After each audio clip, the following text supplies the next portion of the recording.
बर मित्रांनो, आपण मागच्या लेक्चरमध्ये सगळ्यात शेवटी डेअर हे मॉडेल बघितलं. ऍक्च्युली डेअर हे परीक्षेमध्ये सहसा येत नाही. म्हणजे 1984 पासून ते आतापर्यंतच्या सगळ्या प्रश्नपत्रिकांमध्ये जर तुम्ही बघितलं तर ते फक्त एकदाच आलेलं आहे. त्याच्यापेक्षा जास्त दुसरं जे येतं ते आहे नीड आणि need not.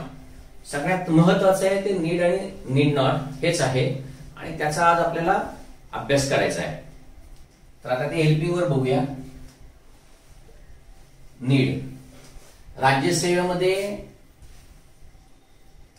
2019च्या राज्यसेवेमध्ये didn't need to असं म्हणून एक मॉडेल सगळ्यात पहिल्यांदा आलं.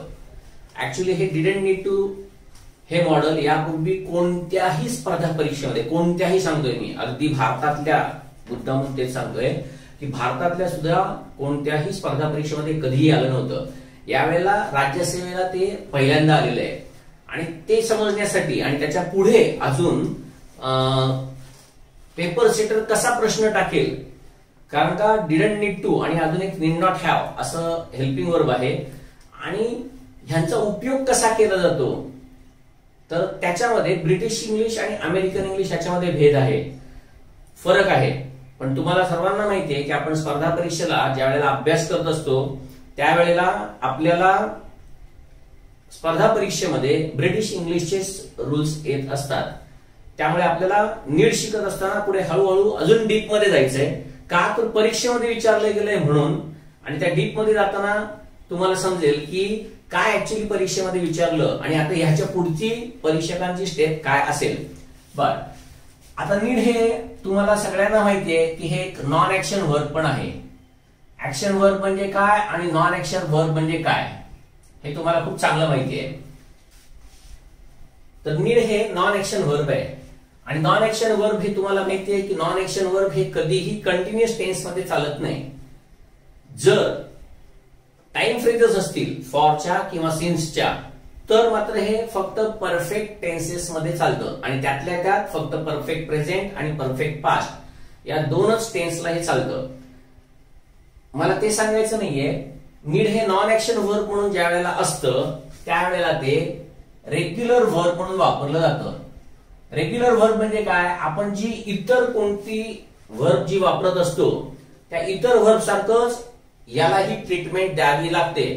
फार महत्वाचं आहे, आता मी सांगतो ते लक्षात ठेवा, कारण का ह्याच्यामध्ये कन्फ्यूज करणारे प्रश्न तुम्हाला यानंतर दिले जाऊ शकतात. त्यामुळे खास करून लक्षात ठेवा. नीड जसं आता रेग्युलर वर्ब असेल तर आपण काय करणार बघा.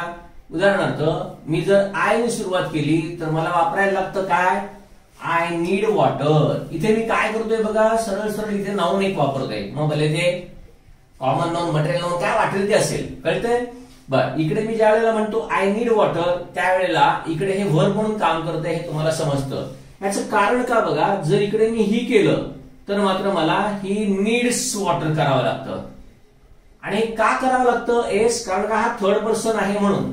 आणि ज्या वेळेला तो थर्ड पर्सन असेल त्यावेळेला आपल्याला माहितीये की वर्तमान काळामध्ये तिकडे एस लावावं लागतं. हे मग ही असू दे नाहीतर शी असू दे, बरोबर आहे, त्याच्यासाठी हे वापरायला लागणार आहे. बर, दुसरं, ज्या वेळेला तुम्ही याचं नेगेटिव्ह करणार आहात त्यावेळेला आय नीड वॉटर याचं तुम्हाला नेगेटिव्ह जर करायचं असेल तर तुम्हाला डोंट नीड नी करावं लागेल किंवा डू नॉट नीड नी करावं लागेल. तोच रूल इकडे पण वापरायला लागेल, फक्त इकडे थर्ड पर्सन असल्यामुळे डझंट किंवा डज नॉट अशा प्रकारे वापरावं लागेल. म्हणजे थोडक्यात रेग्युलर वर्ब हे सिंपल प्रेझेंट किंवा सिंपल पास्ट यांच्यामध्ये ज्या पद्धतीनं वापरलं जात असतं त्याच पद्धतीनं आपण इथे हे वापरतोय. अजून बघा, जर पास्ट करायचं असेल तर मी काय म्हणेन बघा, they needed a rental flat in Pune. परत अर्थ समजायला सोपा आहे. दे नीडेड म्हणजे काय, त्यांना पुण्यामध्ये एका रेंटल फ्लॅटची गरज होती, जरूर होती, आवश्यकता होती. म्हणजे थोडक्यात नीडचा अर्थ काय आहे, मेन अर्थ आहे गरज असणे. जसं गरज असणे आहे तसंच आवश्यकता असणे असाही त्याचा अर्थ होतो आणि तसंच जरुरीचे असणे आणि तसंच जरुरीचे असणे असा कोणताही अर्थ होईल आणि सगळे अर्थ तुम्हाला माहिती आहेत. मग पास्ट केलं म्हणून इकडे नीडेड लागलेलं आहे. ह्याला जर निगेटिव्ह करायचं असेल तर तुम्हाला माहिती आहे तुम्ही काय करणार, डिड नॉट करून परत नीड हे क्रियापदाचं रूप घेणार. बरोबर आहे. तर अशा प्रकारे हे वापरलं जात असतं. कशामध्ये, ज्यावेळी ते रेग्युलर व्हर्ब म्हणून वापरलं जातं त्यावेळेला. रेग्युलर व्हर्ब म्हणून ज्या वेळेला आपण हे वापरतोय त्यावेळेला आपण काय करतोय बघा, आधी सब्जेक्ट घेतोय, सब्जेक्टच्या नंतर नीड किंवा नीड्स, आणि हे आपण का घेतोय हे तुम्हाला माहिती आहे की जर थर्ड पर्सन असेल तर तुम्हाला एस वापरावं लागतं. बरोबर आहे. आणि ह्याच्यानंतर मग ऑब्जेक्ट आणि मग रिमेनिंग पार्ट. बरोबर आहे. अशा प्रकारे याची वाक्यरचना असते. पण आता मला तुम्हाला दुसरं काय सांगायचंय ते नीट लक्ष ठेवा की याच्यासाठी एक थोडासा फक्त एक बेसिक नियम सांगतोय मी, आणि तो बेसिक नियम सांगितल्यानंतर आपण पुढे जाऊ. जसं बघा, इंग्लिशमध्ये फायनाइट वर्ब आणि इनफायनाइट वर्ब असे वर्बचे दोन प्रकार आहेत. कळतंय, फायनाइट आणि इनफायनाइट. मराठीमध्ये याला विकारी क्रियापद आणि अविकारी क्रियापद असं म्हणतात. मराठी ग्रामर शिकायचं नाहीये आपल्याला, फक्त ही कॉन्सेप्ट काय समजून घ्यायची, फायनाइट वर्ब म्हणजे काय आणि इनफायनाइट वर्ब काय. आणि याच्यासाठी मी तुम्हाला मराठी ग्रामर मधलं उदाहरण देतो म्हणजे तुम्हाला समजेल. जसं बघा, सिंपल प्रेझेंट जर केलं तर मी साधं सोपं मी काय म्हणतो माहितीये का, मी जातो. बरोबर आहे. ज्या वेळेला इकडे मी जातो म्हणत असतो त्यावेळेला मी हा पुल्लिंगी असतो. बरोबर आहे. याच्याऐवजी हाच मी जर स्त्रीलिंगी असेल तर मात्र इथे क्रियापदाचं रूप जाते करावं लागतं. बरोबर आहे. हे जर मीच्या ऐवजी जर तुम्ही इकडे तू घेतलंस तर आपल्याला तू जातोस किंवा तू जातेस असं करावं लागतं. बरोबर आहे. हे जर अनेक वचन जर तुम्ही घेतलं तर तुम्ही जाता असं करावं लागतं. बघा, परत अनेक वचन अजून घेतलं तर इकडे तुम्हाला ते जातात असं करावं लागतं. म्हणजे मला सांगायचं काय ते बघा, सिंपल प्रेझेंट टेन्स मध्ये तुम्ही कर्त्याच्या लिंगाप्रमाणे तुम्हाला हे बदलावं लागतं. बरोबर आहे. जे बदलतं ते विकारी असतं. त्यामुळे इथे मराठीमध्ये जाणे हे क्रियापद किंवा जा हे क्रियापद हे कर्त्याच्या वचनाप्रमाणे बदललेलं आहे. कर्त्याच्या पुरुषाप्रमाणे म्हणजे प्रथम पुरुष, द्वितीय पुरुष आणि तृतीय पुरुष ह्याच्याप्रमाणे सुद्धा बदललेलं आहे. कळतंय. हे सगळं तुम्हाला दिसतंय.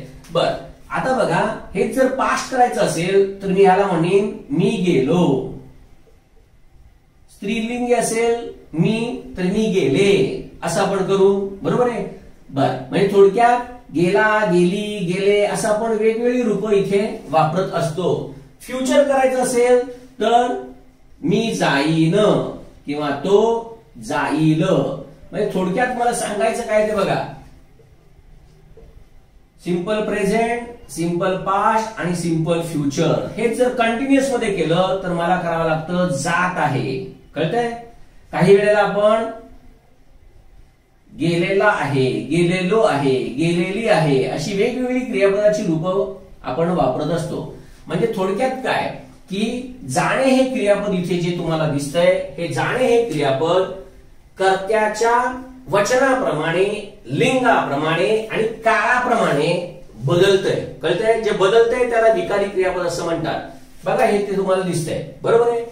आता हे जसं मराठीमध्ये बदलतं तसंच ते इंग्लिशमध्ये पण बदलतं हेही तुम्हाला माहिती आहे. जसं बघा, उदाहरण बघूया आपण या जाणे क्रियापदाचं म्हणजे तुम्हाला समजेल मला काय सांगायचंय ते.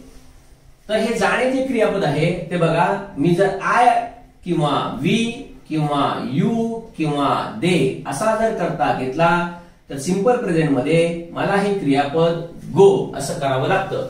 हेच जर मी थर्ड पर्सन साठी जर हे वापरलं म्हणजे शी किंवा ही किंवा इट यांच्यासाठी वापरलं तर मला इथे गोज करावं लागतं. म्हणजे ज्याप्रमाणे मराठीमध्ये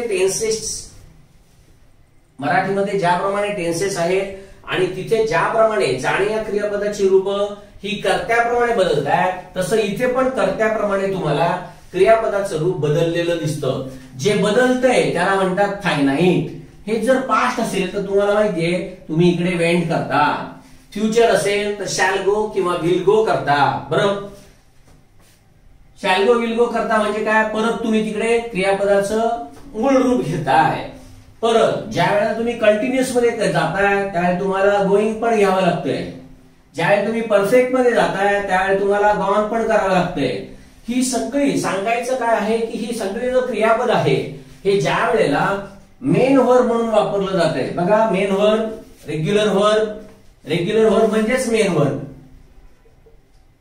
तर मेन वर्ब म्हणून ज्या वेळेला ते वापरलं जातंय त्यावेळेला तुम्हाला दिसतंय की ते एकतर कर्त्याप्रमाणे बदलतंय तसंच टेन्स प्रमाणे सुद्धा बदलतंय. ज्यावेळी हे बदलतंय टेन्स प्रमाणे त्यावेळी त्याला फायनाइट म्हणतात. फायनाइट म्हणजे सीमित, मर्यादा असलेलं, म्हणजे त्यांना सगळ्यांना मर्यादा आहे. ज्या वेळेला कोणतंही क्रियापद ऍज अ मेन वर्ब म्हणून वापरलं जातं त्यावेळी त्या प्रत्येकाला मर्यादा आहे. आणि ती मर्यादा कुठली आहे तर त्याला टेन्सची मर्यादा आहे, कर्त्याच्या वचनाची मर्यादा आहे, म्हणजे एक वचन आहे का अनेक वचन आहे त्याची पण मर्यादा आहे. आणि त्या मर्यादेप्रमाणे हे बदलतं म्हणून याला फायनाइट वर्ब असं म्हटलं जातं. पण असं असलं तरी सुद्धा काही वेळेला वाक्यामध्ये काही क्रियापद अशी दिसतात की जी मात्र काळ कोणताही असू दे किंवा कोणतंही मॉडेल सुद्धा तुम्ही अगदी वापरलं तरी सुद्धा त्या क्रियापदाची रूप बदली होत नाहीत. आणि ज्यावेळी ती बदली होत नाहीत त्यावेळी त्याला इनफायनाइट वर्ब असं म्हटलं जातं. याच्याबद्दल आपल्याला डिटेल अजून पुढे शिकायचंय. ज्या वेळेला आपण इन्फिनिटिव्ह शिकू त्यावेळी याच्यामध्ये याचे रूल्स काय काय ते सगळं शिकायचंय. आता फक्त तुम्हाला नीड या क्रियापदामध्ये ज्यावेळी ते रेग्युलर वर्ब म्हणून वापरलं जातं त्यावेळेला तिथे काय नियम आता आपल्याला वापरायचा आहे तो समजण्यासाठी मी तुम्हाला हे थोडक्यात समजावून सांगतोय. कळतंय? बर, मग आता हे इनफायनाइट वर्ब असतं ते काय ते थोडक्यात बघा म्हणजे लगेच तुम्हाला समजेल. बघा, मी जायला सांगतो. मी ज्या वेळेला असं म्हणतो मी जायला सांगतो, स्त्रीलिंगी असेल. बर, बघा सिंपल प्रेझेंट आहे आणि या सिंपल प्रेझेंट टेन्स मध्ये हे मेन वर्ब आहे किंवा रेग्युलर वर्ब आहे हे बदलतंय. पण आता हे बदली होणार नाही. बघा कुठे सिंपल पास्ट मध्ये गेलं तरी सुद्धा मी जायला हे तसंच राहणार आहे, हे अजिबात बदली होणार नाही. आणि इकडे मात्र बदली होणार आहे, सांगितले. कळतंय? हे बदललंय बघा, मेन वर्ब बदलतंय. जे बदलतंय दॅट इज फायनाइट आणि जे बदली होत नाहीये त्याला म्हणतात इनफायनाइट. म्हणजे तुम्ही कोणत्याही टेन्स मध्ये जा, याला फ्युचर मध्ये घेऊन जा, continuous present, continuous past, continuous future मध्ये घेऊन जा, नाहीतर perfect present, perfect past, perfect future मध्ये घेऊन जा, नाहीतर परफेक्ट कंटिन्युअस टेन्सेस मध्ये घेऊन जा, नाहीतर कॅन मध्ये घेऊन जा.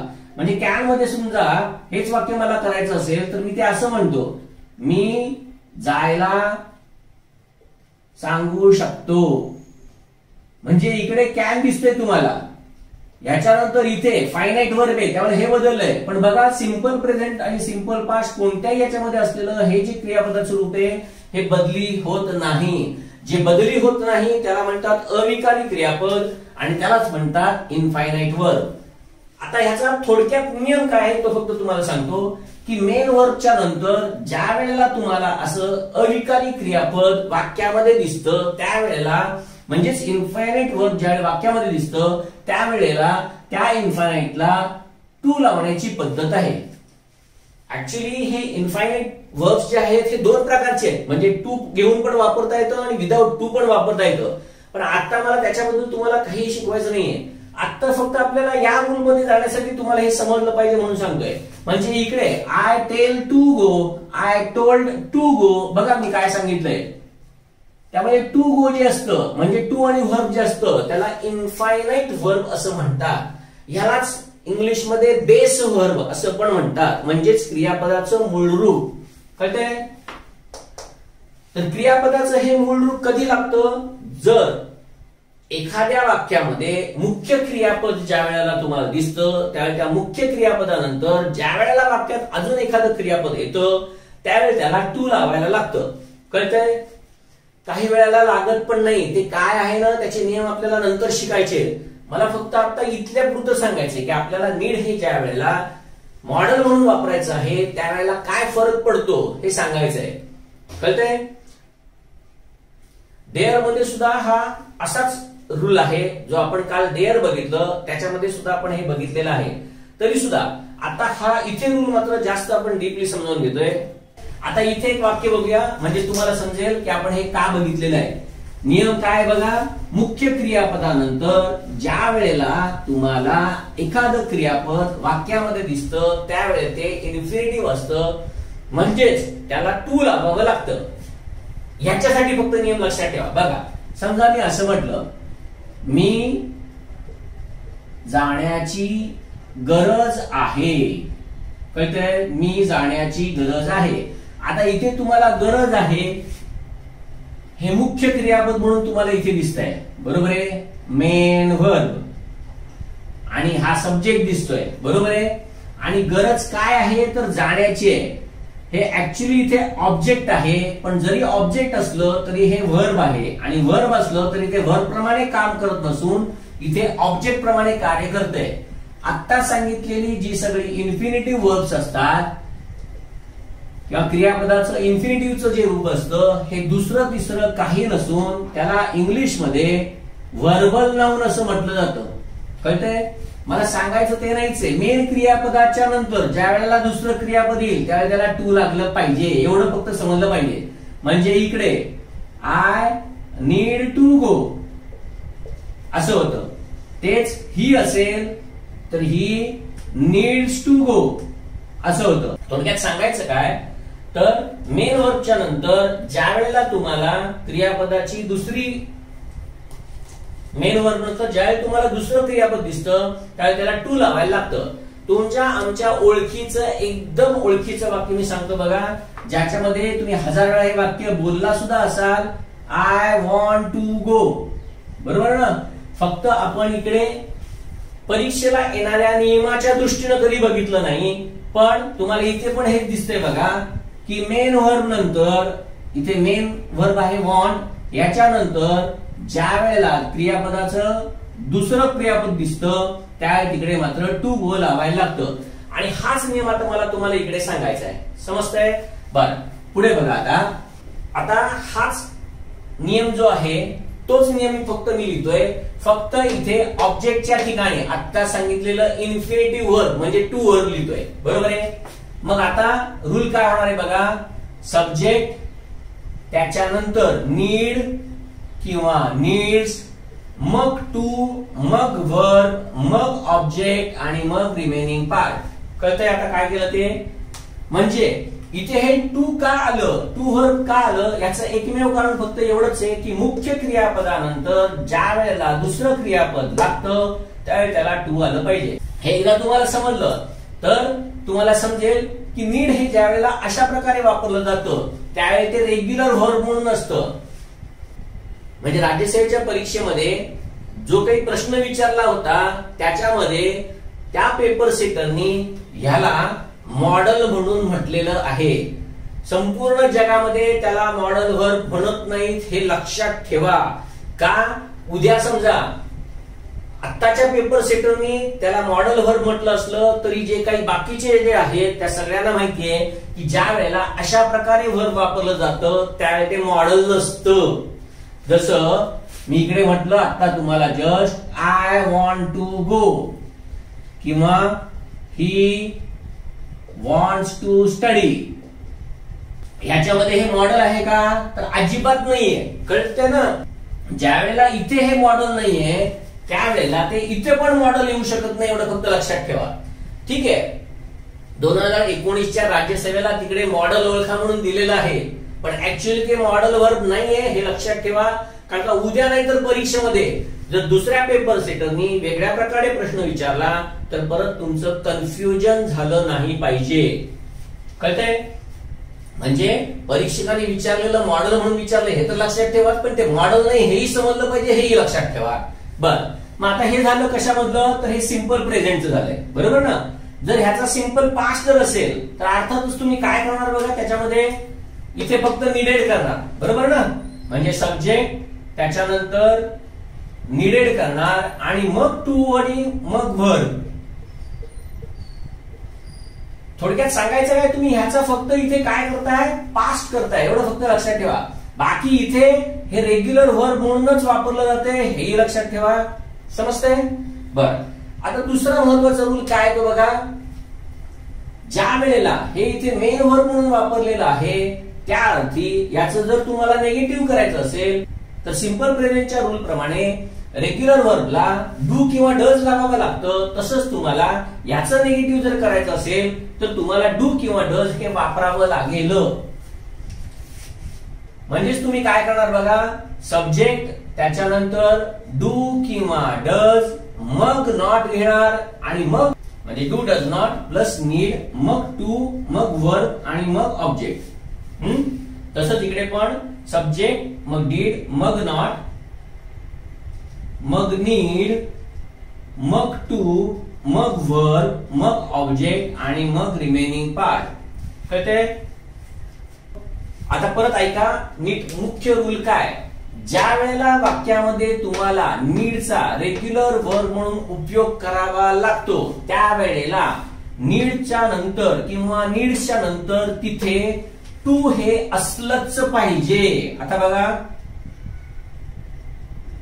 नीडच्या नंतर कळतंय का टू दिसतंय आणि त्याच्यानंतरच वर्ब असतं. म्हणजे वर्बच्या पूर्वी इकडे टू लागणं हे अत्यंत महत्वाचं आहे. एवढं लक्षात ठेवा. कधी? ज्या वेळेला नीड हे रेग्युलर वर्ब म्हणून काम करतं. बरोबर आहे? आता हे मी खोडतो आणि ते थोडक्यात हेच लिहितो म्हणजे तुम्हाला समजेल आणि मग आपण उदाहरणांकडे जाऊया. तर आता आपण काय बघितलं बघा, नीड रेग्युलर वर्ब म्हणून जर असेल बरोबर आहे तर काय होतं बघा, प्रेझेंट मध्ये सब्जेक्ट नीड किंवा नीड्स मग टू मग वर्ब मग ऑब्जेक्ट. निगेटिव्ह करायचं असेल तर डू नॉट किंवा डज नॉट, याच्यानंतर नीड आणि मग टू आणि मग वर्ब. बरोबर आहे? निगेटिव्ह असेल तर.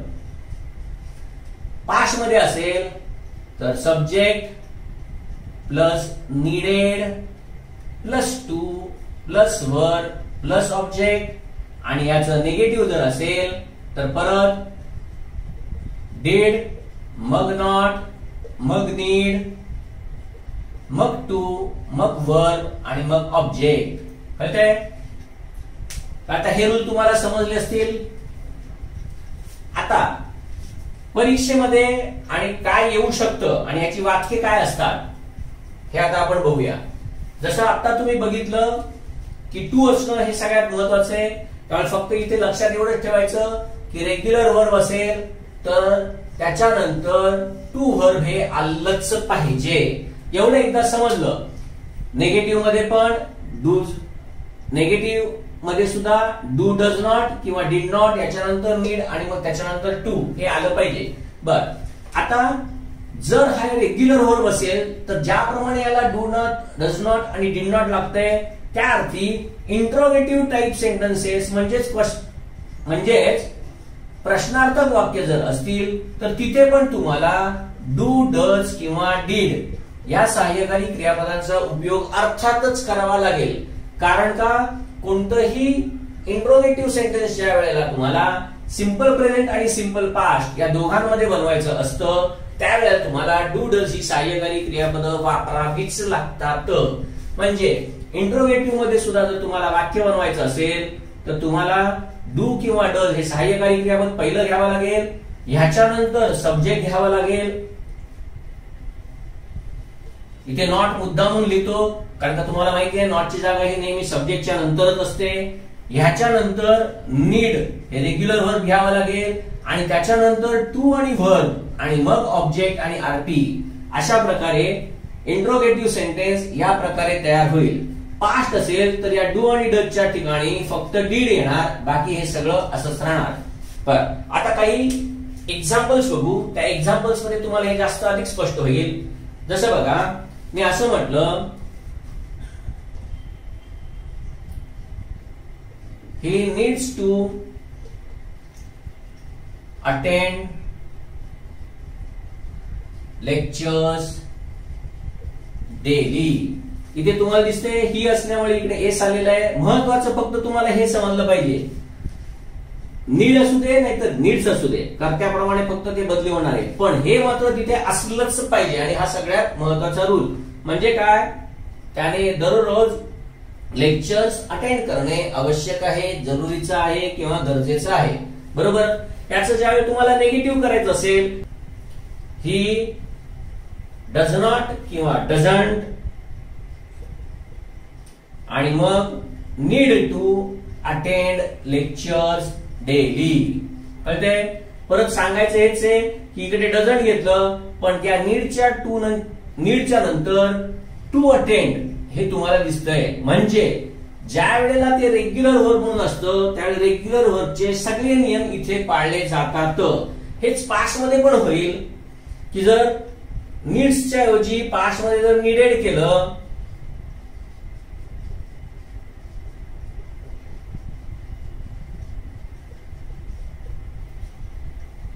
अर्थ काय हे लगेच तुम्हाला समजतंय.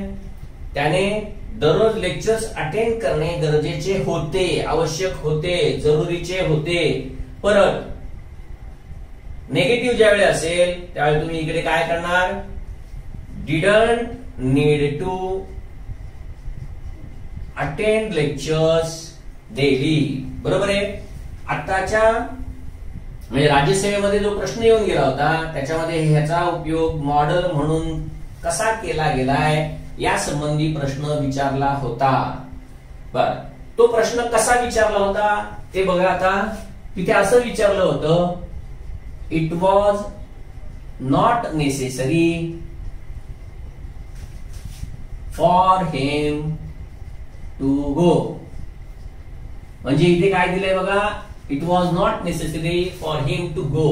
आणि ह्याच्या खाली 4 पर्याय दिले होते, जसं need not go, दूसरा doesn't need to go, तीसरा दिला होता didn't need to go आणि चौथा दिला होता needed not go. परत हा दिलेला नाही, हा मी मुद्दामून इथे तुम्हाला दिलाय. सांगायचं फक्त काय आहे ते लक्षात ठेवा. It was not necessary for him to go म्हणजे त्याला जाण्याची गरज नव्हती. मग त्याला जाण्याची गरज नव्हती हे अशा प्रकारे लिहिता येतं, he didn't need to go. म्हणजे वॉज नॉट नेसेसरी ह्याच्या ऐवजी तुम्हाला इथे हे उत्तर येईल, हे सहज समजतं. बर, आता सांगायचं काय ना ते नीट लक्ष द्या.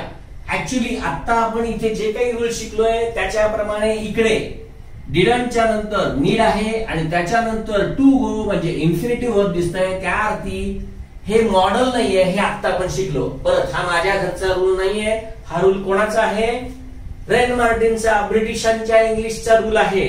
तरी पण राज्यसभेच्या या परीक्षेमध्ये पेपर सेटरनी ह्याला तुम्ही सबस्टिट्यूट म्हणून कुठलं सहाय्यकारी क्रियापद वापराल ते दिलेलं आहे. तर आता तिथल्यासाठी तर हे बरोबर आहे, पण हे सहाय्यकारी क्रियापद म्हणजे मॉडेल नाहीये हे लक्षात ठेवा. कळतंय? एवढं फक्त मला याच्यामध्ये सांगायचंय. म्हणून इकडे हे दाखवलं तुम्हाला की पास्ट असेल तर डिडंट नीड टू होतं. याचा अर्थ अर्थातच त्यांनी लेक्चर अटेंड करणं गरजेचं नव्हतं. म्हणजेच हे वाक्य तुम्हाला असंही करता येतं, it was not necessary for him आणि मग पुढे टू अटेंड लेक्चर्स डेली. समजतंय? म्हणजे ह्याचा दुसरा अर्थ हा असा पण होतो. मग तो इथे पण करता येईल. इथे फक्त काय होईल, it is necessary for him to attend lecture daily असं करावं लागेल. बघा प्रेझेंट मध्ये काय होणार आहे आता,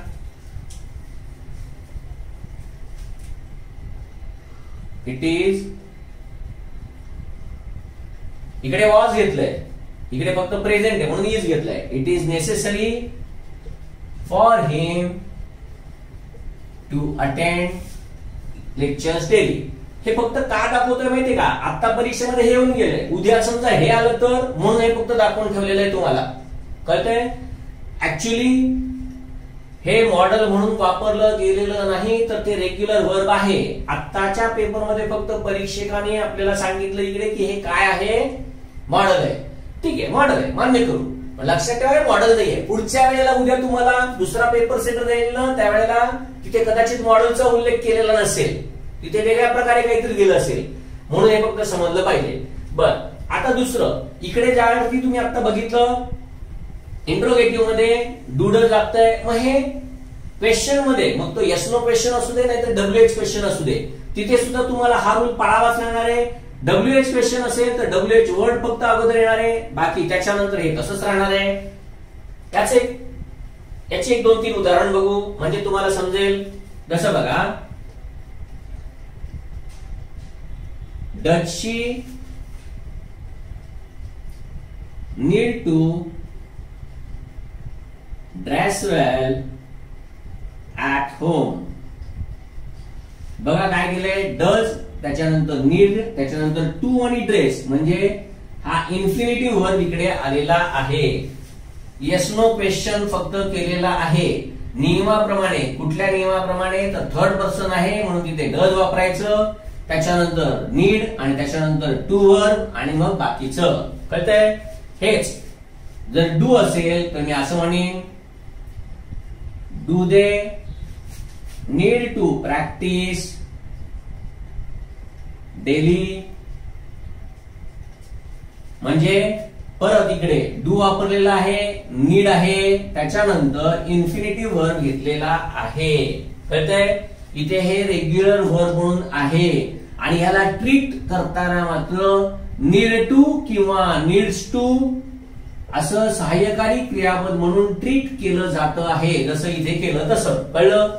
केलं तरी काय हरकत नाही, आपल्याला नियम फक्त महत्वाचा आहे. कळलं का? त्याचं बारसं त्याचं नाव काय वाटेल ते ठेवा, मॉडेल ठेवा नाही तर रेग्युलर वर्ब म्हणून ठेवा. तुम्हाला फक्त एवढं समजलं पाहिजे की जर तुम्ही नीड वापरत असाल तर त्याच्यानंतर क्रियापद जर असेल तर त्याला टू लागलेलं असलं पाहिजे. बस समजलं, हा सगळ्यात महत्वाचा नियम. तर हा झाला येस नो क्वेश्चन. असाच WH क्वेश्चन पण करता येईल. जसं मी म्हटलं, व्हाय does he need to tell me everything. काय केलंय बघा, त्याने मला प्रत्येक गोष्ट सांगण्याची गरज का आहे. का त्याने मला प्रत्येक गोष्ट सांगण्याची गरज आहे. कळतंय? म्हणजे इकडे व्हाय WH केलेलं आहे. दुसरं बघा, how do they need to pay instalments. त्यांनी कशा प्रकारे इन्स्टॉलमेंट भरण्याची गरज आहे. थोडक्यात सांगायचंय काय मला, WH वर्ड असू दे नाहीतर do does, yes no question असू दे नाहीतर WH क्वेश्चन असू दे, त्याने फरक काहीही पडत नाही. नियम तोच राहतो की रेग्युलर वर्ब असल्यानंतर नीड किंवा नीड्सच्या नंतर टू आलं पाहिजे आणि मगच वर्ब आला पाहिजे. हा याचा सगळ्याचा महत्वाचा रूल आहे. हे एकदा समजलं की आता आपल्याला मेन जो दुसरा रूल आहे त्या रूल कडे जाऊया. तो तुम्हाला समजेल. नीड किंवा नीड्स टू वर्ब असं करावं लागतं. नेगेटिव्ह असेल तर डू डज आणि मग नीड टू करावं लागतं. पास्ट मध्ये सुद्धा त्याचप्रमाणे नीडेड टू वर्ब करावं लागतं किंवा इकडे डीड प्लस नॉट.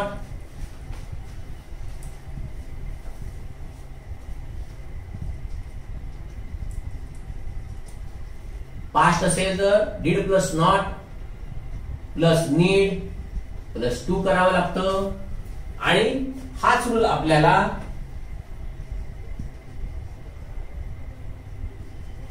आपल्याला येस नो क्वेश्चन मध्ये सुद्धा वापरावा लागतो. हे एवढं समजल्यानंतर आता मेन वर्ब म्हणून ज्या वेळेला याचा उपयोग केला जातो त्यावेळेला काय केलं जातं ते बघूया आपण. आता नीडचा ज्या वेळेला मॉडेल म्हणून उपयोग केला जातो त्यावेळी मात्र हा कुठलाही नियम अर्थातच तिथे वापरला जात नाही. आणि याचं कारण का हे सगळं तुम्हाला माहिती आहे. अतिशय सोपं आहे बघा. समजा कॅन हे एक मॉडेल आहे, कुड एक मॉडेल आहे, शुड आहे, मस्ट आहे, बरोबर ना? त्यातली 2 मॉडेल मुद्दाम घेतली तरी कुठली पण मॉडेल्स असू दे, या मॉडेल्सचा नियम काय आहे बघा. एक तर ही जरी असेल म्हणजे थर्ड पर्सन सिंग्युलर असू दे, ही असू दे, शी असू दे, नाहीतर मंदार असू दे, नाहीतर मीना असू दे. थर्ड पर्सन सिंग्युलर जर करता असेल तर तुम्हाला माहितीये की इकडे तुम्हाला कॅन्स करावं लागत नाही. का करावं लागत नाही? कारण का कोणतंही मॉडेल हे हाफ वर्ब असल्याने हे पूर्ण वर्ब नाही आणि we can not treat all these models as regular verbs. Therefore it is not at all necessary to use s there. कळतंय? कारण इथे एस वापरण्याची अजिबात गरज नाही. उलट असं लिहिलं तर चूक आहे. जसं हे लिहिलं तर चूक आहे तसंच हा सगळा करता घेतला आणि ह्याच्यानंतर मी जर म्हटलं कॅन टू स्टडी तरी पण अर्थातच चालणार नाही. कारण का मॉडेलच्या नंतर इन्फिनिटिव्हचं म्हणजेच क्रियापदाचं मूळ रूप येतं आणि ते विदाउट टू असतं, त्यामुळे हे पण चालणार नाही. हेही तुम्हाला माहितीये. हेच जर समजा निगेटिव्ह घेतलं आणि मी जर असं केलं they must to tell me तरी सुद्धा हे चालणार नाही. कारण का मॉडेलच्या नंतर टू कधीही येऊ शकत नाही. हेच जर निगेटिव्ह करायचं असेल तर मी दे कॅन नॉट किंवा दे मस्ट नॉट किंवा दे मस्टंट किंवा दे कांट असं ज्यावेळी करतो त्यावेळी इथे पण टू वापरण्याची गरज पडत नाही. म्हणजे कोणतंही मॉडेल हे काय असतं, एकतर तिथे विदाउट टू असं वर्ब असतं, बरोबर ना? वर्ब विदाउट टू असतं आणि निगेटिव्ह करताना सुद्धा तिथे टू लागत नाही.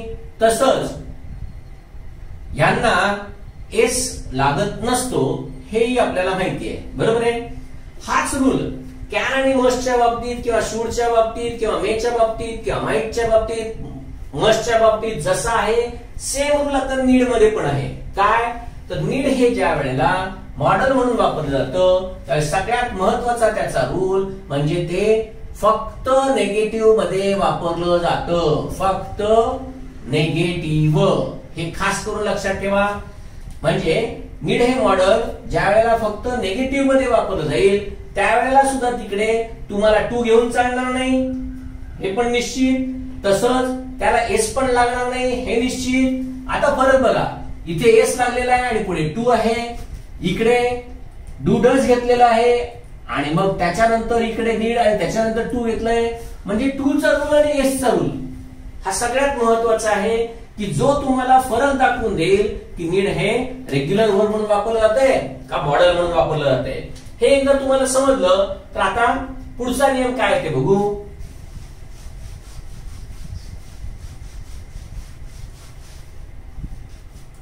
आता बघा, ज्या वेळेला नीड हे मॉडेल म्हणून वापरतायत त्यावेळेला ते फक्त निगेटिव्ह मध्ये वापरतायत. मग ते फक्त निगेटिव्ह मध्ये ज्या वेळेला वापरतात त्यावेळेला सब्जेक्ट त्याच्यानंतर नीड येईल, त्याच्यानंतर प्लस करून नॉट येईल किंवा ह्याच्या ऐवजी निडंट येईल. जसं आपण बघितलं शुडंट, कुडंट, मसंट, कांट. कळलं? असं किंवा असं कोणत्याही प्रकार लिहिलं जाईल. परत ह्याच्यानंतर टू कधीच येणार नाही कारण का कुठल्याही मॉडेलला टू कधीही क्रियापदाच्या पूर्वी लागत नसतं. मग ऑब्जेक्ट आणि मग रिमेनिंग पार्ट. तर हे जे सूत्र आहे हे तुम्हाला खास करून लक्षात ठेवायचं आहे. द मास्टर की टू इंग्लिश ग्रामर या प्रकरणामध्ये मी हे रूल खूप डीपली दिलेले आहेत. त्याच्यामध्ये सूत्रांचं टेबल मुद्दा म्हणून दिलं आहे की रेग्युलर वर्ब असेल तर त्याचे रूल काय असतात हे आताही शिकवलेलं आहे आणि जर ते मॉडेल असेल तर त्याचा काय उपयोग होतो. बर, आता हे समजलं. मग तुम्हाला एक तर समजलं की आता हे फक्त निगेटिव्ह मध्ये वापरतायत त्यासाठी फक्त असं वापरलं जाईल. कळतंय? मग हे ज्यावेळी वापरलं जाईल त्यावेळेला आता काय काय होईल ते बघा. जसं म्हटलं he needs not shout at me. Model म्हणून ज्या वेळेला नीडचा उपयोग केला मॉडेल म्हणून ज्या वेळेला नीडचा उपयोग केला जाईल त्यावेळेला अर्थातच इथे एस नसलं पाहिजे. हा रूल तुम्हाला ह्याच्यावरून समजला पाहिजे. जर इथे एस लागलं तर हे कधीच चालणार नाही, तिथे निगेटिव्ह करता येणारच नाही. कारण का ज्यावेळी तुम्ही एस वापरताय त्यावेळेला ते रेग्युलर वर्ब होतं आणि रेग्युलर वर्ब मध्ये निगेटिव्ह करायचं असेल तर तुम्हाला डू नॉट किंवा डज नॉटच वापरावं लागतं. नीड्सच्या नंतर नॉट कधीही येऊ शकत नाही, हे खास करून लक्षात ठेवा. आता जर पुढे समजा असं वाक्य दिलं त्यांनी तुम्हाला, they need not to trouble us henceforth, म्हणजे यापुढे त्यांनी आम्हाला त्रास देण्याची आवश्यकता नाही, गरज नाही. परत हे आलं नाही पाहिजे. म्हणजे परीक्षक परीक्षेमध्ये विचारताना काय विचारतोय आणि ते समजून घेण्यासाठी तुम्हाला फक्त हे समजलं पाहिजे काय की नीडच्या नंतर नॉट किंवा निडंट आणि त्याच्यानंतर टू नसतं आणि इथे कधी एस नाही. हे दोन नियम सगळ्यात महत्वाचे आहेत, एवढे लक्षात ठेवायचे. कळतंय?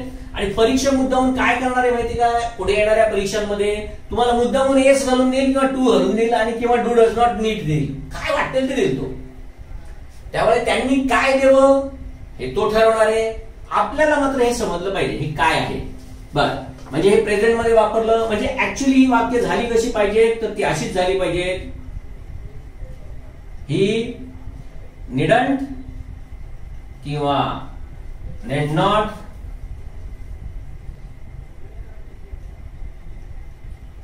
when his exam is approaching, म्हणजे त्याची एक्झाम जवळ येत असताना त्यांनी त्याचा वेळ वाया घालवला नाही पाहिजे. आता मात्र हे बरोबर आहे बघा, निडंट किंवा नीड नॉट आणि याच्यानंतर टू पण नाही, इथे कुठे एस पण नाही. आता मात्र हे वाक्य बरोबर आहे. काय बघा, फक्त नेगेटिव्ह मध्ये ह्याचा उपयोग होतो, हे लक्षात ठेवा. मग उद्या असं दिलं, हेमा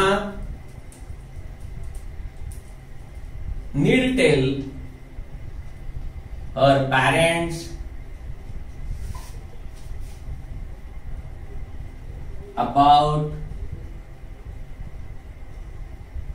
and educational tour. बघा काय केले, need tail.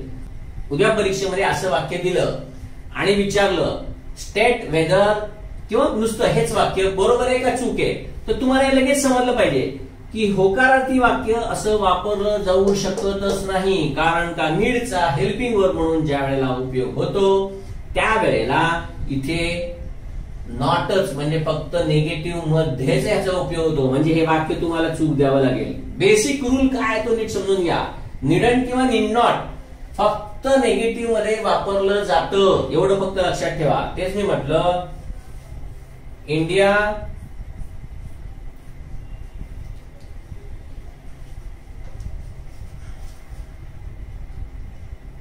Need prepare for any kind of invasion by neighboring countries. परत काय झालं, चूकच आहे हे लक्षात आलं पाहिजे. हा, मग या दोघांच्या ऐवजी जर ही वाक्य अशी लिहिली तर मात्र चालू शकतील. काय, नीड्स टू टेल असं लिहिलं तर चालू शकणार आहे. कळतंय? इथे पण इंडिया नीड्स टू प्रिपेअर. म्हणजे तुमच्या डोक्यात काय हेच लक्षात राहिलं पाहिजे की जर कर्ता एकवचनी असेल तर इथे क्रियापदाला एस लागलं पाहिजे जर वाक्य होकारार्थी दिसत असेल तर. आणि जर तिथे एस लागलं तर पुढे येणाऱ्या क्रियापदाच्या पूर्वी पण टू हे असलंच पाहिजे. मग तेच इथे केलंय बघा, मी एस लावलं कारण का एक वचन आहे आणि त्याच्यानंतर टू लावलंय आणि मगच क्रियापद गेलंय. कळतंय? म्हणजे मॉडेल मधला आणि रेग्युलर वर्ब मधला हा फरक परीक्षेमध्ये विचारला जाऊ शकतो, याच्याकडे कायम लक्ष ठेवा. कळलं? नीड हे मॉडेल वर्ब म्हणून फक्त आणि फक्त निगेटिव्ह मध्येच वापरलं जाणार आहे.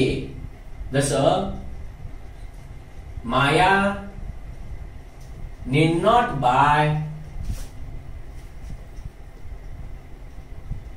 these books.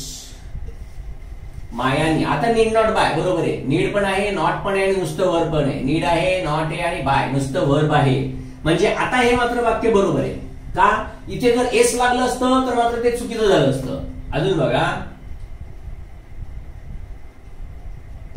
people of India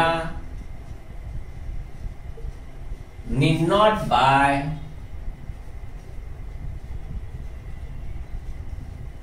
Chinese goods. कळते? काय दिलंय? Need not. वाक्य बरोबर आहे. कारण का? इथे काही असू दे, करता तुमचा एकवचनी असू दे नाहीतर अनेकवचनी असू दे, इथे एस लागणार नाही हे निश्चित आहे. एवढं फक्त लक्षात ठेवा. कारण काय? हे मॉडेल म्हणून वापरतोय आणि मॉडेल म्हणून वापरत असताना मॉडेलचे सगळे रूल्स इकडे लागू होणार आहेत. कळतंय?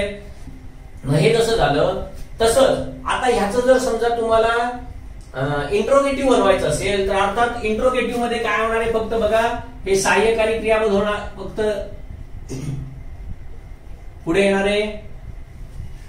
म्हणजेच आता वाक्य कसं होईल बघा, इकडे सहाय्यकारी क्रियापद म्हणून आलं तर हे वाक्य असं होईल, नीड माया नॉट. बघा, नीड फक्त पुढे घेतलं, माया आणि सब्जेक्टच्या नंतरच नेहमी नॉट पाहिजे आणि सब्जेक्टच्या नंतरच नेहमी नॉट आलं पाहिजे. त्यामुळे need Maya not buy, need Maya not buy these books आणि क्वेश्चन मार्क. समजलं? तसंच याचं पण होईल, नीड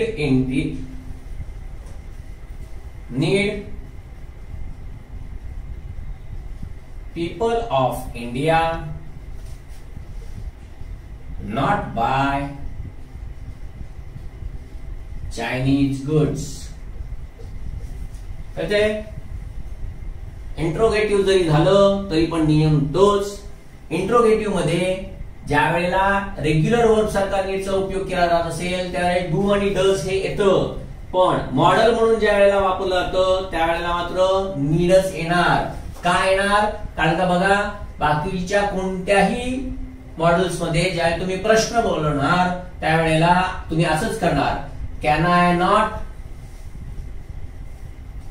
स्टे हिअर. समजतंय? Must he not come today. Same rule आहे बघा, आधी सहाय्यकारी क्रियापद, मग करता, मग नॉट आणि मग क्रियापद विदाउट टू. कळलं? त्यामुळे मॉडेलचे सगळे नियम आहेत ना ते इकडे वापरले जात आहेत. क्लिअर? हे कायम लक्षात ठेवा. आता ह्याच्याबरोबर एक दुसरा नियम लक्षात ठेवा. तो काय ते पण बघा. आता आपण बघितलं की फक्त निगेटिव्ह मध्ये हे वापरलं जातंय, बरोबर आहे. परंतु दुसरा नियम आता काय ते बघा, तर जर इंटरोगेटिव्ह सेंटेन्स असेल तर मात्र ह्याचा उपयोग तुम्ही पॉझिटिव्ह मध्ये करू शकता. आता तो दुसरा रूल इकडे लिहितो, इंटरोगेटिव्ह सेंटेन्स मध्ये होकारार्थी वाक्यात उपयोग केला जाऊ शकतो. म्हणजेच आता इथे हे निगेटिव्ह वाक्य आहे, त्याच्याऐवजी जर इकडे हे काढलं तरी सुद्धा हे वाक्य बरोबर आहे. म्हणजे आधी आपण काय बघितलं, मॉडेल हे फक्त निगेटिव्ह मध्ये वापरलं जात आहे. असर्टिव्ह सेंटेन्स सगळी आपण बघितली, म्हणजे विधानात्मक वाक्य सगळी बघितली. या सगळ्या सेंटेन्स मध्ये तुम्हाला हे दिसलं की नीडच्या नंतर नॉट हे असलंच पाहिजे. तसंच आपण प्रश्न त्याचे बनवले आणि त्या प्रश्नामध्ये सुद्धा आपण बघितलं की सब्जेक्टच्या नंतर नॉट येत आहे आणि तेही बरोबर आहे.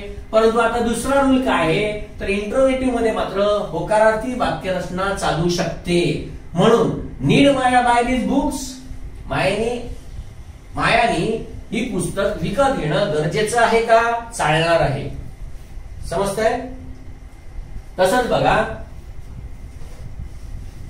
इंडियाच्या बाबतीत सुद्धा मी जर असं म्हटलं की इकडे फक्त असं केलं,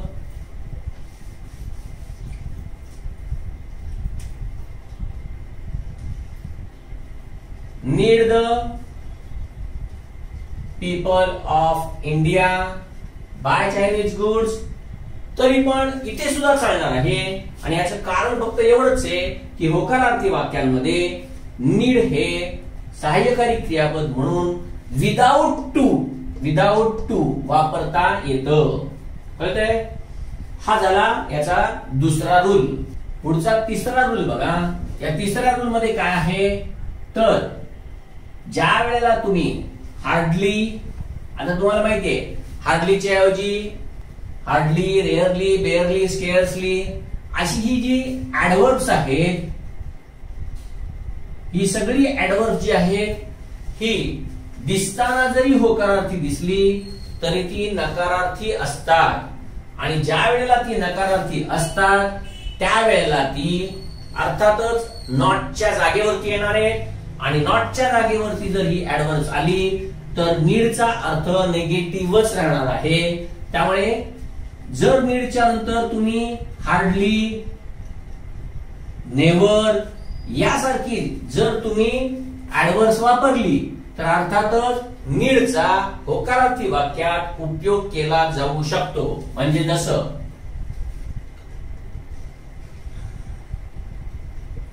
they need hardly attend the office these days. म्हणजे अलीकडे त्यांना क्वचितच, म्हणजे जवळजवळ नाहीच काय, ऑफिस अटेंड करण्याची आवश्यकता क्वचितच असते. क्वचितच असते म्हणजेच नसतेच. म्हणजे इथे वाक्य दिसताना जरी पॉझिटिव्ह दिसत असलं तरी तुम्हाला हे समजलं पाहिजे की हे वाक्य बरोबर आहे. कारण का, कारण हार्डलीच्या बरोबर किंवा नेव्हरच्या बरोबर तुम्ही असं वापरलं तरी चालणार आहे. अजून बघा, नीड हार्डली केअर अबाउट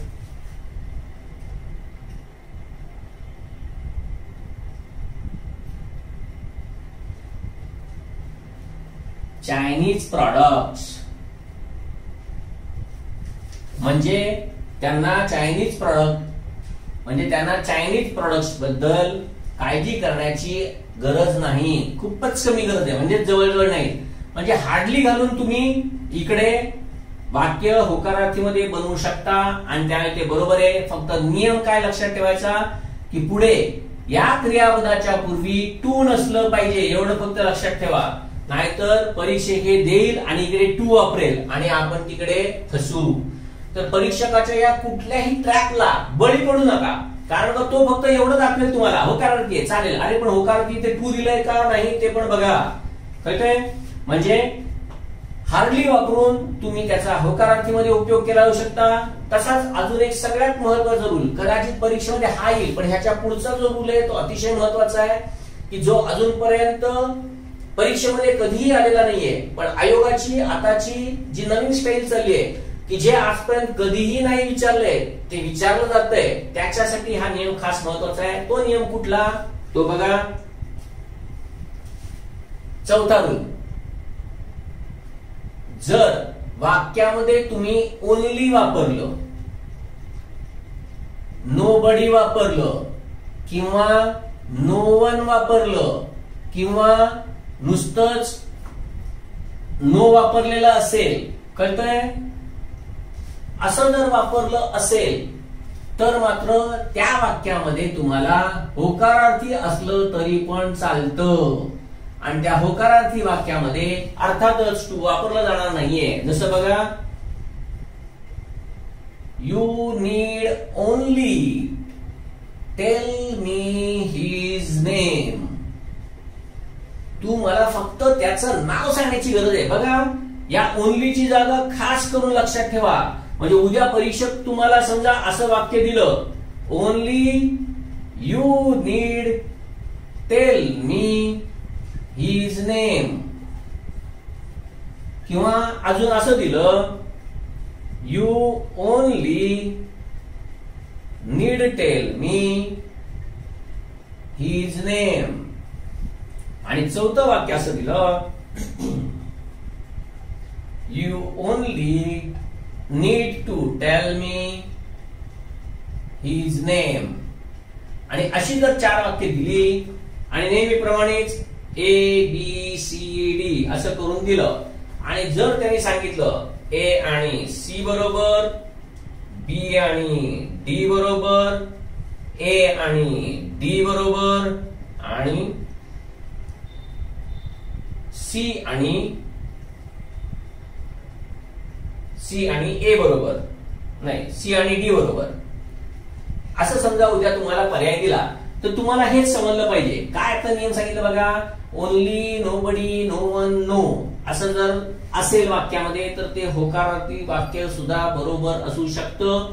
तिकडे नीडचा उपयोग मॉडेल म्हणून केलेला असतो, आणि मॉडेल म्हणून ज्या वेळेला केलेला असतो त्यावेळी त्या ओनलीची जागा कुठे पाहिजे, तर इथेच पाहिजे. त्यामुळे इथे हे वाक्य बरोबर होतं. बघा, नीडच्या नंतर ओनली आहे, टेल याच्यापूर्वी टू ची पण गरज नाही, कारण काय हे इकडे मॉडेल म्हणून वापरलं जातंय.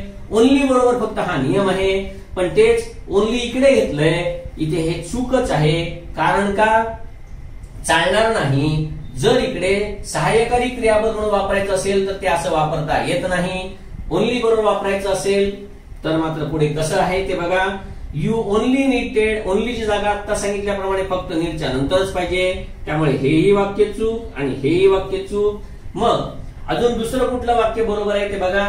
तर हे वाक्य बरोबर आहे, कारण का यू ला कधी क्रियापदाला एस लागत नाही आणि टू लागू शकतो. इथे मात्र याचा उपयोग रेग्युलर व्हर्ब, मेन व्हर्ब सारखा झालेला आहे. म्हणजे फक्त ए बरोबर आणि डी बरोबर. समजतंय काय केलं ते? उद्या परीक्षक असं तुम्हाला वेगवेगळ्या प्रकारे ज्या वेळेला वाक्य विचारेल त्यावेळेला तुम्हाला हेच समजलं पाहिजे की तो कसा गणवू शकतो. समजतंय? बर, आता पुढचा बघ. आता पुढचे हे जे बाकीचे आहेत ते पण बघूया, म्हणजे तुम्हाला समजेल की हे कसं वापरलं जातंय.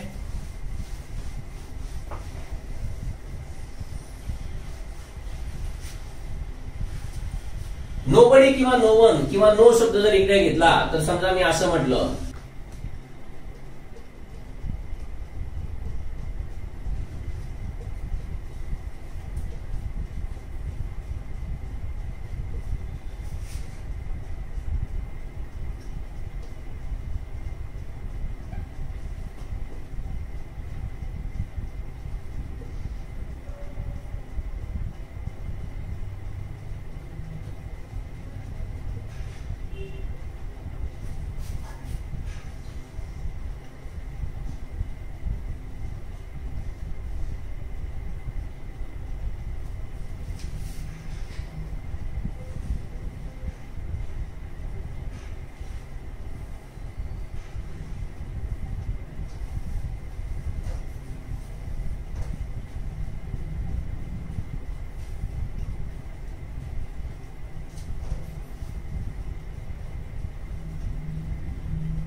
बाकीची काही उदाहरणं दिलीत बघा.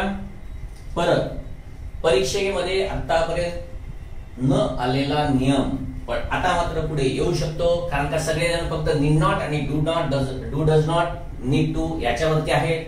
आपण त्याच्या पुढची मुद्दामून तयारी करून ठेवायची. जसं बघा, नो नी सुरुवात झाली या वाक्याची, त्यामुळे ऑलरेडी हे वाक्य निगेटिव्ह आहे, इथे वापरण्याची गरज नाही. नोबडी म्हणजे परत वाक्य नकारार्थी आहे, परत इकडे वापरण्याची गरज नाही. इकडे ओनली वापरलंय, अर्थात नॉटच्या ठिकाणी त्याची जागा आहे. टू वापरण्याची गरज नाही, एस वापरण्याची गरज नाही. या तिन्ही ठिकाणी याचा उपयोग मॉडेल व्हर्ब म्हणून केलेला आहे. हे एवढं तुम्हाला समजलं तर हे सगळे रूल समजतील. परत रूल नीट लक्षात ठेवा. फक्त निगेटिव्ह वाक्यात मॉडेल व्हर्बचा नीड म्हणून उपयोग होतो, परंतु जर हार्डली, नेव्हर यासारखे ऍडवर्ब जर आपण घेतले तर मात्र होकारार्थी वाक्यामध्ये नीड या मॉडेलचा उपयोग होतो. ज्या वेळेला ते होकारार्थी वाक्यात हार्डली बरोबर किंवा नेव्हर बरोबर असतात त्यावेळेला त्यांचा अर्थ नकारार्थीच असतो. त्यामुळे तिथे सुद्धा वाक्य होकारार्थी दिसलं तरी नीडचा उपयोग मॉडेल म्हणून असतो.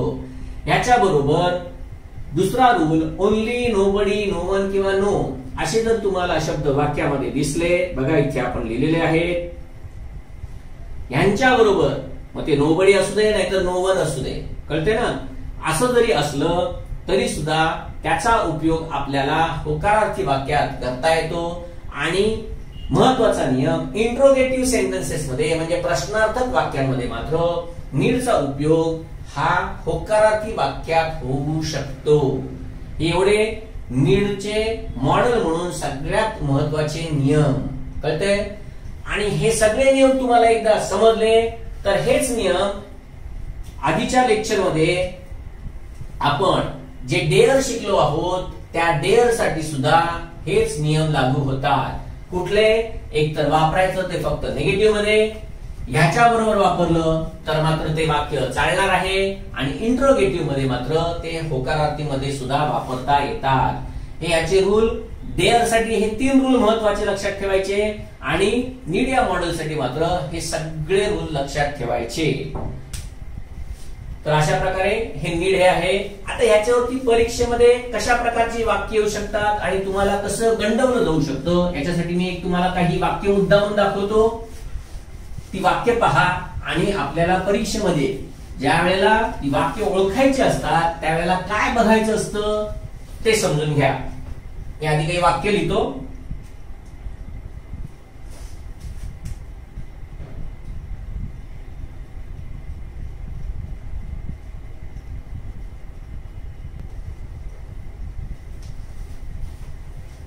बरी काही वाक्य दिली आहेत.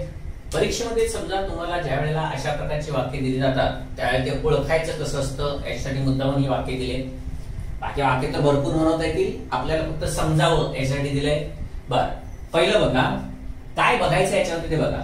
पहिलं हे एकवचनी आहे हे तुम्ही बघितलं की त्याच्यानंतर नीड नॉट वापरलंय हे पण बघायचं, आणि पुढे कळतंय. म्हणजे हे वाक्य चूक आहे हे तुम्हाला समजलं पाहिजे. का चूक आहे हे लगेच समजतं की ज्या वेळेला तुम्ही मॉडेल म्हणून नीड नॉट वापरता आहात त्यावेळेला ते टू वापरायची गरज नसते. बरोबर आहे. पुढचं बघा, need not you receive her at the airport. ज्या अर्थी मॉडेलने सुरुवात केलेली आहे म्हणजे नीडने सुरुवात केलेली आहे त्यावेळी इंट्रोगेटिव्ह क्वेश्चन होत आहे. मग आपल्याला नीड आहे, नॉट आहे, यू आहे आणि टू पण नाही, मग हे वाक्य बरोबर आहे असं आपल्याला वाटण्याची शक्यता आहे.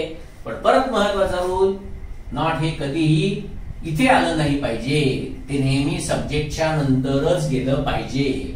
हा, ह्याच्या ऐवजी जर इकडे निडंट केलं असतं तर मात्र हे वाक्य चाललं असतं, बरोबर होतं. नाहीतर हे वाक्य चूकच आहे. पुढचं बघा, चायना डझंट म्हणजे चायना एकवचन, डझंट बरोबर आहे, नीड बरोबर आहे, टू बरोबर आहे, बरोबर आहे. पुढचं बघा, India need only to boycott Chinese good to teach it lesson. परत नीड आहे त्याच्यानंतर ओनली आहे म्हणजे ते मॉडेल आहे, आणि मॉडेल आहे तर तुझी गरज नाही म्हणजे हे वाक्य चुकीचं आहे.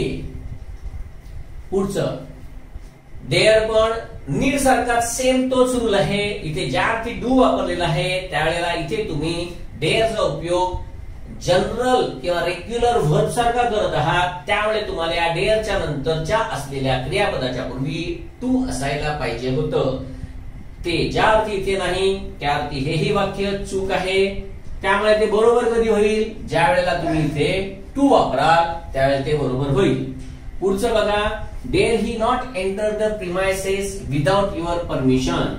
डेअर आहे, हिच्या नंतर नॉट आहे, आणि पुढे या दोघांच्या मध्ये टू नाही, त्यामुळे इकडे डेअरचा मॉडेल म्हणून उपयोग केलेला आहे, आणि मॉडेल म्हणून उपयोग केल्यानंतर डेअर पहिला येऊ शकतं आणि क्रियापदाच्या पूर्वी टू नाही, म्हणून हे वाक्य बरोबर आहे. हा, जर इथे डेअर्स केलं असतं तर मात्र हे वाक्य चूक झालं असतं, एवढं लक्षात ठेवा. कळते? अगदी डेअर्स देऊन नंतर इकडे टू सुद्धा दिलं असतं तरी सुद्धा हे वाक्य चूक झालं असतं. का? कारण का, जर तुम्हाला इथे जनरल व्हर्ब म्हणून वापरायचं आहे तर तुम्हाला डू डज करावं लागेल, म्हणजे ही साठी डज घ्यावं लागेल, मग ते वाक्य तुम्हाला असं करावं लागेल. म्हणजे परीक्षक काय देतोय आणि कसं देतोय हे नीट समजून घ्या. Does he not dare to enter, आणि मग पुढचं वाक्य तसं कळतंय.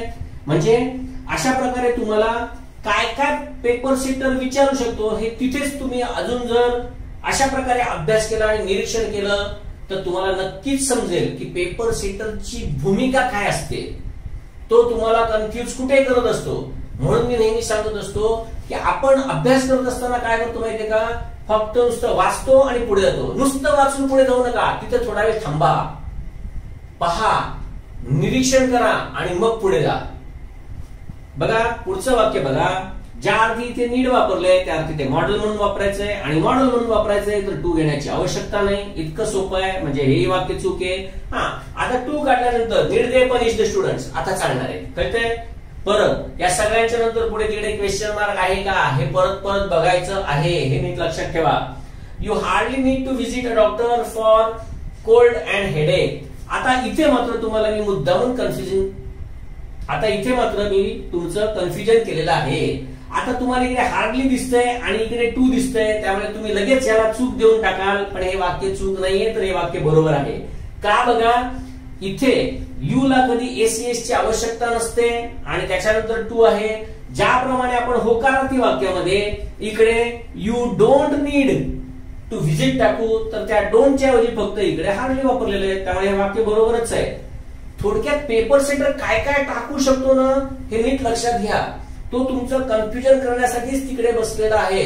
पण तुम्ही कन्फ्युज नाही झालं पाहिजे. कारण का, तुम्हाला जो नियम आहे ना तो नियम व्यवस्थित कसा कुठे अप्लाय करायचा हे माहित असलं पाहिजे. Manoj need only say that he doesn't need help from me. आता इथे बघा काय काय कन्फ्युजन होऊ शकतं. कारण का एका परीक्षेमध्ये, तुमच्या नाही पण सीडीएसच्या एका परीक्षेमध्ये अशा प्रकारचा मुद्दामून प्रश्न विचारण्यात आला होता. आणि इथे आता ज्या वेळेला तुम्ही नीडच्या नंतर ओनली बघताय त्याअर्थी तुम्हाला एक तर समजते की इथे आपण याचा उपयोग मॉडेल म्हणून करतोय, आणि मॉडेल म्हणून करतोय तर इथे टू वापरण्याची गरज नाही. त्यामुळे इथला एवढा पार्ट तर बरोबर आहे. आता एवढं तरी समजून घ्या. बरोबर आहे. आता कंजंक्शन नंतर सुद्धा तुम्हाला इकडे नीड दिसतंय, कळतंय, आणि याच्यानंतर हेल्प दिसतंय. लक्षात ठेवा मित्रांनो, इकडे हे मेन व्हर्ब म्हणून आलेलं आहे. हे तुम्हाला समजतं कारण का इथे डझंट वापरलेलं आहे. पण ह्याच्यानंतर टू पाहिजे का, तर अजिबात नकोय. इथे ऑब्जेक्ट म्हणून आले. हे इथे इन्फिनिटिव्ह व्हर्ब म्हणून आलेलंच नाहीये. म्हणजे he doesn't need help from me, त्याला माझ्याकडून मदतीची गरज नाही असं इथे सांगितलेलं आहे. कळतंय. तर मित्रांनो, मला सांगायचं एवढंच आहे की परीक्षक काय वाटतील त्या आयडियाज करू दे. त्याच्या सुपीक मेंदू मधून काय वाटतं ते बाहेर येऊ दे. तुम्ही पण तसेच सुपीक व्हा. पुढचं बघा, some students need not attend school tomorrow. आता इथे अनेक वचन आहे, इकडे नीडच्या नंतर नॉट आहे आणि टू पण नाही. म्हणजे हे वाक्य बरोबर आहे. तर मित्रांनो, हे अशा प्रकारे अत्यंत महत्वाचं असं नीड हे क्रियापद, नीड या मॉडेलचे ज्याप्रमाणे नियम आहेत तेच नियम डेअरच्या बाबतीत पण आहेत. आधीच्या लेक्चर मध्ये डेअर घेतलं होतं, तिथे हे रूल सांगितलेले आहेत. पण इथे हे रूल खास करून महत्वाचे आहेत, ते लक्षात घ्या. याच्या पुढचा जो आता येऊन गेलेला भाग राज्यसेवेमध्ये डिडंट नीड टू चा सांगितला, त्या महत्वाच्या रूलकडे वळू. आणि तिथे मात्र तुमचं कन्फ्युजन होण्याचा 100% तुम्ही कन्फ्युज व्हाल. 100% शक्यता आहे तिथे. तो रूल काय आहे तो आता बघू. परत आता डिडंट नीड टूच येऊन गेले, अजून त्याच्या पुढचा प्रकार आलेला नाही. आणि तो पुढचा प्रकार काय आहे तो आता मला तुम्हाला सांगायचा आहे. द मास्टर की टू इंग्लिश ग्रामर नवीन आलेली हिरव्या कलरच्या आवृत्तीमध्ये हा नियम समजावून दिलेला आहे. तुम्ही त्याचा अभ्यास कराच नंतर. पण आता इथे मी जे समजावून देतोय ते नीट ऐका.